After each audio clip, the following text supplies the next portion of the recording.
তবে চিকেনটা একটুখানি আমার এটা পোড়া পোড়া মনে হলো। আমরা নিয়ে চলে এসেছি বাচ্চার বিরিয়ানি, এখন টেস্ট করে দেখবো কেমন লাগে। তখন ভালো যাক ওটা।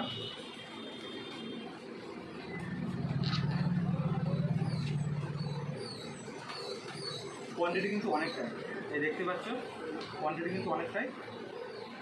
আমার মনে হয় বাচ্চার যে আগে স্টেশনের যে দোকান তার থেকে বেশি কোয়ান্টিটি এটা, কারণ ওখানেও আমি তো খেয়েছি আগে।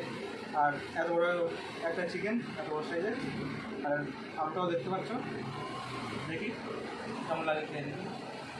তো বন্ধুরা, এই এতটা কোয়ান্টিটি রাইস আর একদম প্রচুরে কিন্তু রাইসটা দেখতে পাচ্ছ। চলো টেস্ট করে দেখি। আলু নিলাম আর এই চিকেন দুটোই।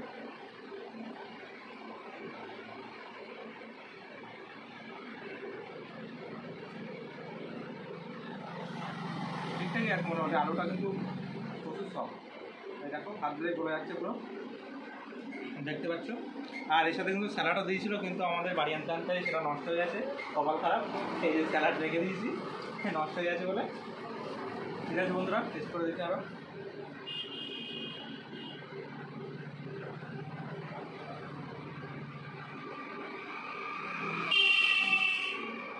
রাইসটাও কিন্তু একদম পুরোপুরি পারফেক্ট। তবে চিকেনটা একটুখানি আমার এটা পোড়া পোড়া মনে হলো, তাছাড়া আর কিছু না। এমনি চিকেনটা খেতে কিন্তু দারুণ লাগছে, পোড়া পোড়া মনে হলেও কিন্তু যে পোড়া গন্ধ সেটা কিন্তু নেই এর মধ্যে।